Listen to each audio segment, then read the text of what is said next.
nuestra clase del día de hoy. Recordándoles que estamos en el capítulo 1 viendo lo que son las carreteras y su clasificación. Bien, habíamos visto ya que la definición de las carreteras, los factores que influyen fundamentalmente para el proyecto de una carretera. Luego hemos visto la clasificación de las carreteras, que son a partir de dos puntos de vista. Uno, el administrativo, el otro, el funcional. En el administrativo ya hemos indicado que hay tres niveles, digamos, de administración de carreteras de acuerdo a la importancia. Dentro de ellos está la RBF, que sería la red vial fundamental, que está administrada por la ABC. Luego tenemos redes departamentales administradas por el gobierno departamental y finalmente las redes municipales, ¿no? Entonces eso es lo que hemos descrito. Luego hemos ingresado a ver la clasificación funcional. Obviamente hemos, perdón, hemos indicado que esa clasificación está dando fundamentalmente de acuerdo al tipo de terreno, o sea, la topografía del relieve del sector donde se quiere emplazar el proyecto y la velocidad de proyecto. En ese sentido, entonces hemos descrito 6 tipos de carreteras: las autopistas, las autorrutas, las primarias, luego los colectores, y los locales y los, en este caso, de desarrollo, ¿no? Entonces son esos 3 tipos de caminos, perdón, que vamos a ver. Ya habíamos hecho algunas referencias sobre las carreteras, autopistas y autorrutas, ¿no? Donde hemos señalado 5 características muy importantes, ¿no? En primer lugar, los emplazamientos, los tipos de emplazamiento que se deben dar. En segundo lugar, hemos visto la cantidad de calzadas que estos tienen. Son 2, básicamente. En tercer lugar, hemos dicho la separación de calzadas. En cuarto lugar, los puntos de acceso y salida de la vía principal. Y en quinto lugar, hemos indicado que estas carreteras, pues básicamente tienen que ver mucho con el tipo de vehículos que van a circular en ellas, ¿no es cierto? Entonces eso hemos denotado y lo mismo, digamos, se dice respecto a las autorrutas, donde simplemente la variación es que es más permisible el acceso, inclusive puede permitir acceso de tránsito, digamos, en este caso local, que quiero decir tránsito de pasajeros, puede ser, y que los puntos de acceso están, digamos, condicionados a 3 kilómetros de separación. Bien, luego hemos visto a las primarias, que decía que se construye este tipo de carreteras de mediana a alto tráfico de vehículos, ¿no es cierto? Entonces, estas primarias también pueden ser de una calzada o bidireccionales o de 2 calzadas unidireccionales. Desde luego, por ejemplo, las dobles vías que estamos construyendo en nuestro país son carreteras primarias de 2 calzadas, ¿no es cierto? Entonces, eso es lo que hemos visto básicamente. Y bueno, el resto de las características tienen que ver básicamente con cuestiones, digamos, un poco más técnicas, que en todo caso los hemos ido mencionando. Ahora vamos a pasar a describir los caminos colectores, que obviamente al decir camino, esto quiero puntualizar, no quiero decir que simplemente sirven, digamos, en este caso, o más bien van a ser construidos con tierra, o sea, un acabado en tierra. No ese es el propósito de la explicación, sino simplemente la importancia. Y obviamente me permito decirles que mientras toda infraestructura caminera sea pavimentada, es mucho mejor, ¿Por qué? Porque obviamente estamos yendo en este caso, en mejorar el aspecto ambiental fundamentalmente y algunos otros aspectos que vamos a ver más adelante cuando veamos los tipos de proyectos. Bien, entonces los caminos colectores, como dice acá, son caminos que sirven a tránsitos de mediana y corta distancia, a los cuales acceden numerosos caminos locales o de desarrollo. Bueno, en realidad ese es el propósito, ¿no? Que accedan básicamente locales y de desarrollo. Pero normalmente los caminos colectores, digamos, están en las áreas más suburbanas de las ciudades principales. Entonces, los que acceden ahí son las mismas calles, ¿no es cierto? Entonces, también hay que entender desde ese punto de vista. A ver, como ejemplo, algunos colectores en nuestro medio podríamos denotar como colector la 24 de junio, la que va de nuestra ciudad hacia Vinto, ¿no es cierto? Ese es un colector que sirve indistintamente al tránsito, digamos, en todo caso, de vehículos pesados, de buses, de vehículos livianos, etcétera, etcétera. Y bueno, ya en todo el trayecto, digamos, todo está urbanizado, ¿sí? Entonces ahí hay accesos que obviamente, repito, resultarían ser como una especie de caminos, ya sean locales o de desarrollo. En todas las ciudades de importancia, obviamente, sucede este tipo de cosas como hemos explicado. Bien, el otro propósito de los caminos colectores es que da servicio al paso y a la propiedad colindante. Tiene también mucha importancia, o sea, la propiedad colindante es muy importante a tomar en cuenta, ¿ya? ¿Por qué? Porque en todo caso siempre vamos a generar, digamos, en más de los casos, instituciones de producción. Usted sabe, un pueblo sin economía no tiene sentido. Entonces, eso es lo que nosotros tenemos que tomar en cuenta. ¿De acuerdo? Ahora, evidentemente, en el tiempo, pues estas carreteras o caminos también se van transformando. Muy probablemente algunos colectores están muy cerca de ser directamente carreteras. ¿De acuerdo? Entonces, a eso nosotros tenemos que tomarlo en cuenta. Otro aspecto. Podrán circular por ellos toda clase de vehículos motorizados y vehículos a tracción animal que cuenten con los dispositivos reglamentarios señalados en la ordenanza de tránsito. Muy bien, aquí estamos rompiendo lo que en las carreteras habíamos indicado, ¿no? Que en lo posible traten de circular vehículos, obviamente, de altas velocidades, pero ya en este tipo de caminos colectores podemos permitir, como ya hemos visto, vehículos inclusive a tracción animal, ¿de acuerdo? Entonces, todo tipo de vehículo puede acceder, repito, a este camino colector. Ahora, también dice, en zonas densamente pobladas, se deberán habilitar carriles auxiliares destinados a la construcción de ciclovías. Este es un detalle bien importante. Las ciclovías son importantes construirlos. ¿Por qué? Porque obviamente tiene, digamos, dos bases bien estructuradas. La primera, no emite, obviamente, en este caso, ningún elemento que dañe al medio ambiente, ¿sí? Entonces, eso es una gran ventaja. La otra es que a los usuarios que usan la bicicleta como medio de transporte, entonces se les proporciona básicamente salud, ¿no es cierto? El hacer ejercicios está comprobado de que es una buena terapia para mantenerse, obviamente, digamos, la población en forma sana, desde luego con mucha esperanza de vida, etcétera, etcétera.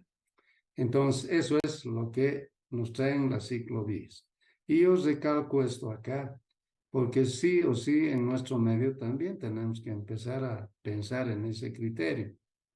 O sea que siempre en un camino vamos a intentar incluir lo que van a significar las ciclovías. Otro aspecto, su sección transversal normalmente es de 2 carriles bidireccionales, pudiendo llegar a tener calzadas unidireccionales. Evidentemente, eso depende de, digamos, de la cantidad de tráfico que nosotros tengamos. Como ejemplo, vuelvo al ejemplo que ya les hice, la 24 de junio. Hasta hace unos 20 años era de una sola calzada. Y yo les digo que a diario habían accidentes de tránsito, especialmente relacionados con ciclistas. Eso era realmente todo un problema, pero hemos visto que en la actualidad se ha convertido en un área de crecimiento, digamos, urbanístico y desde luego que ya tenemos ahora 2 calzadas, ¿no? Cada calzada con 2 carriles y obviamente eso de alguna manera está mejorando el flujo de vehículos en ese sector. Y finalmente, puede ser normalmente este tipo de caminos poseerá pavimento superior o dentro del proyecto será dotado de él. Consecuentemente, la selección de la velocidad de proyecto debe ser estudiado detenidamente. A ver, en esta parte, vuelvo a reiterarles, no tenemos que pensar que solo las carreteras pueden ser pavimentadas, sino que cualquier infraestructura caminera tiene que tener esa visión. Ahora es lógico pensar que nosotros debemos buscar los materiales, digamos, que pueden adecuarse a las características de un pavimentado.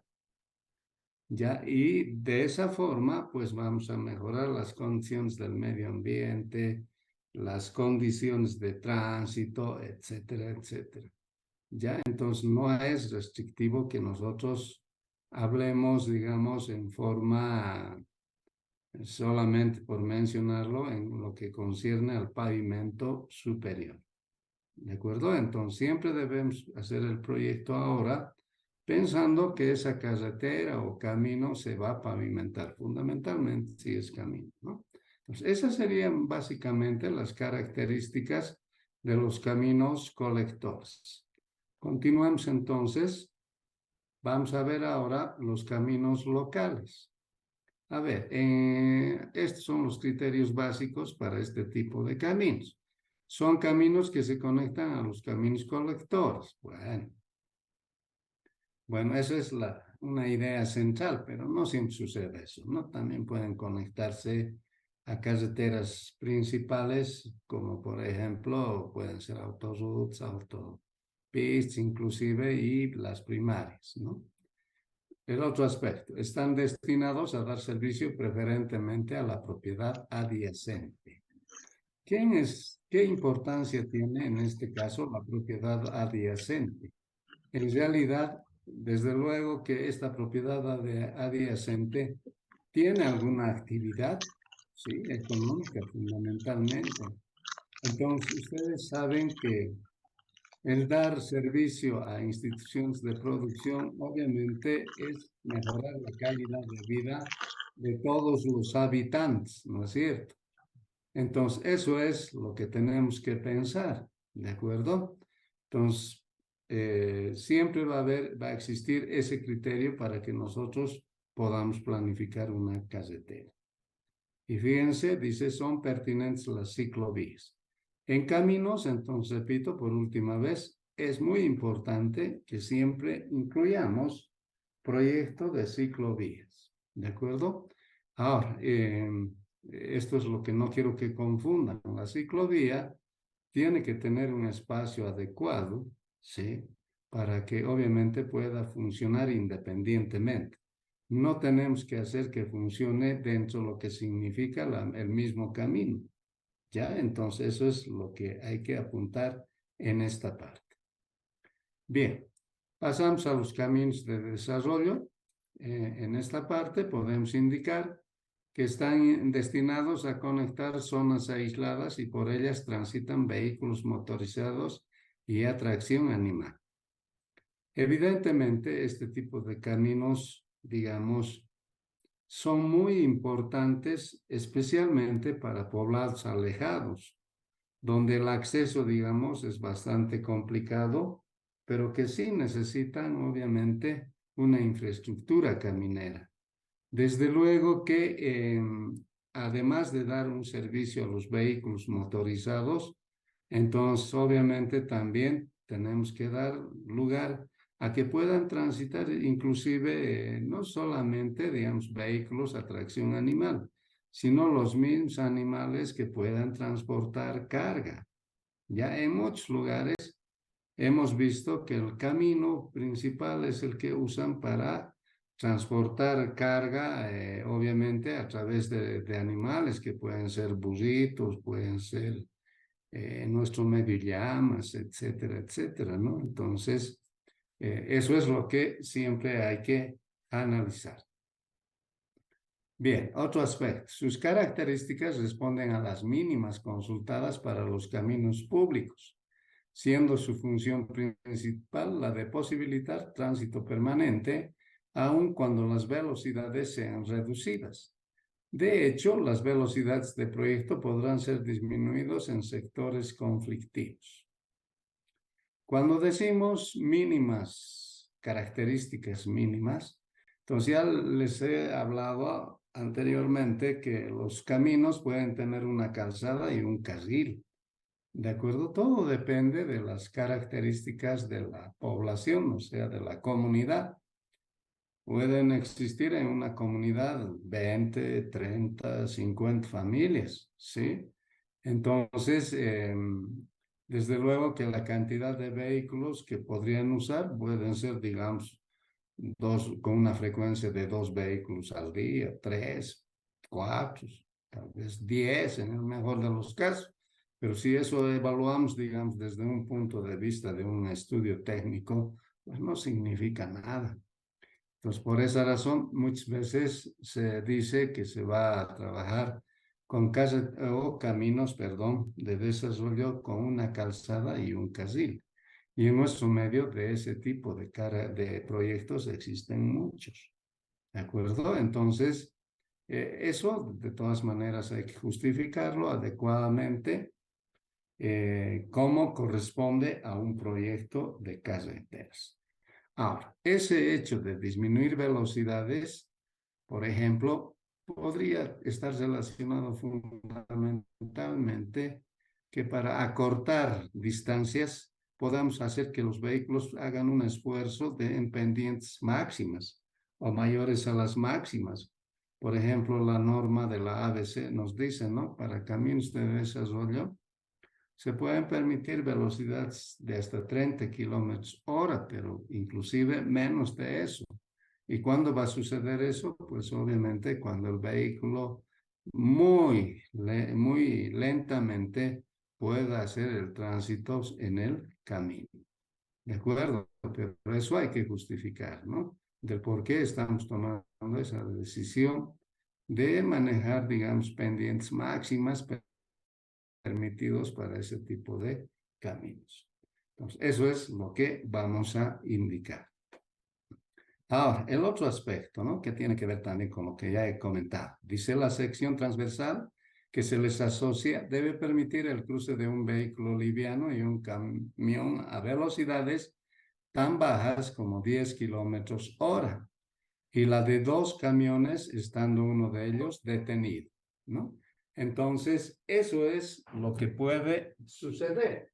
O sea, si se encontraran en sentidos opuestos 2 vehículos livianos, no había mayor problema para que hagan el cruce.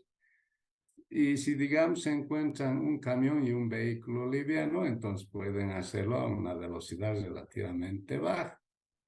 Y si se encuentran 2 camiones, entonces pertinente que uno de ellos se detenga. ¿De acuerdo? Entonces hay una norma de tránsito, ¿verdad? Digamos, en pendientes positivas, el que tiene prioridad de tránsito es el que está subiendo. Y el que está bajando, obviamente, tiene que cederle paso al que está subiendo. Eso ya es normativa de tránsito, pero no confundo.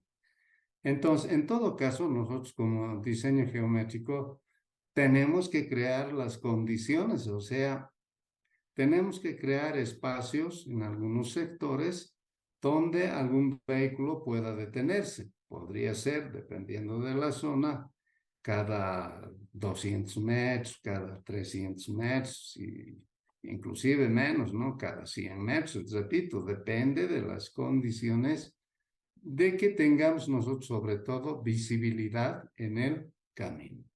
¿De acuerdo? Entonces, eso es lo que tenemos que hacer para mejorar el tránsito de estos vehículos en este tipo de infraestructuras.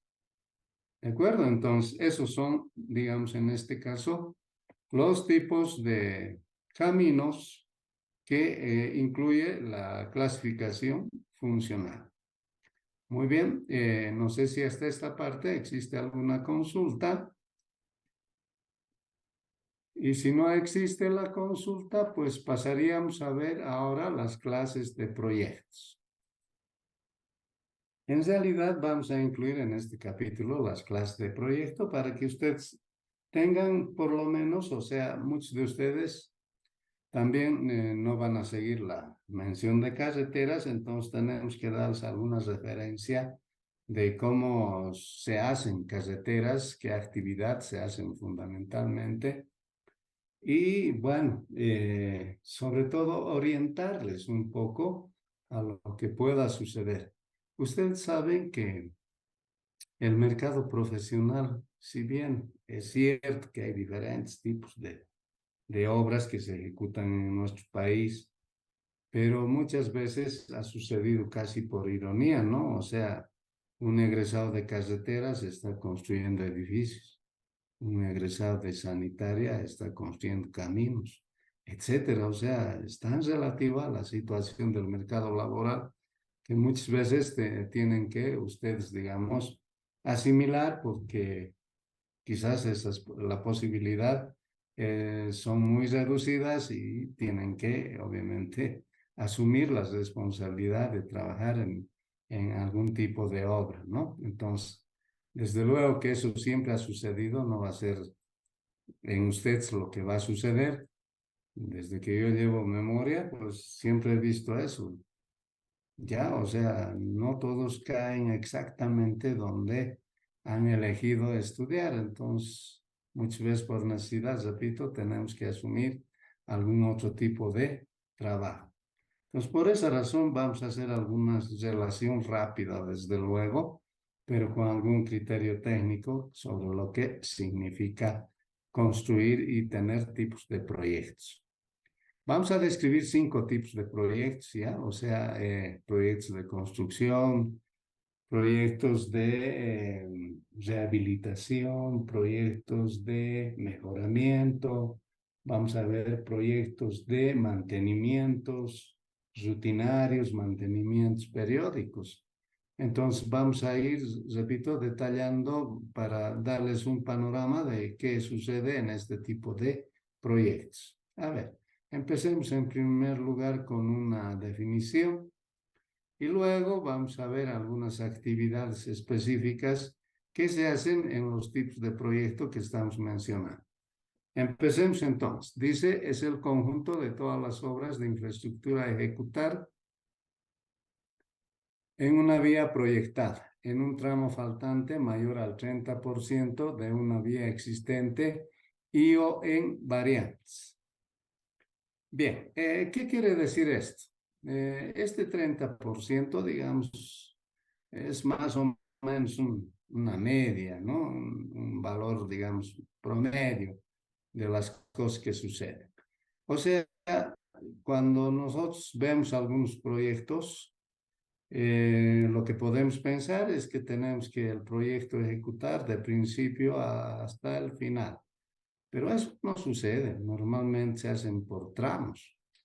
¿De acuerdo? Y les voy a exponer un ejemplo real, obviamente, para que ustedes vean cómo es que se manejan algunos criterios. A ver, les voy a hablar de Oruro Tole, digo Pisiga, ¿ya? Esa carretera que tiene cerca de 200 kilómetros.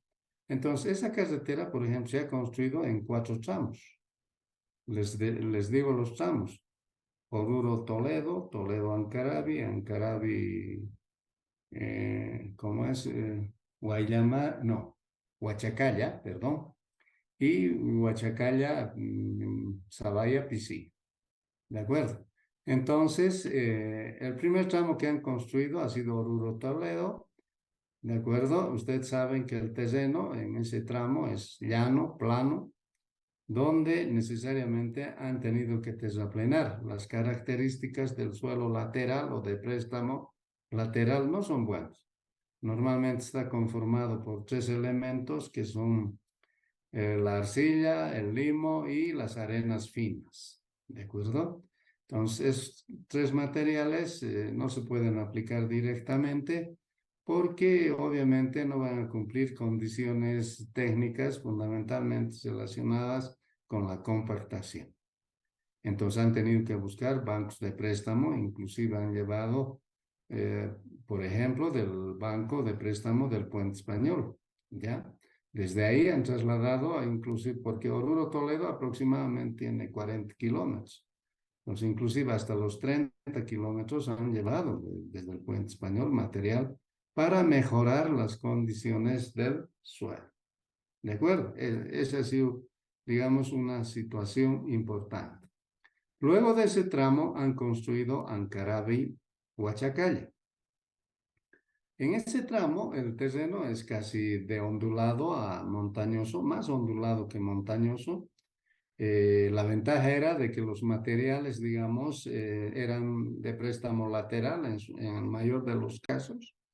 Entonces, ese tramo tenía menos costo. Claro, el financiador ha visto esa posibilidad y ha financiado. ¿Ya?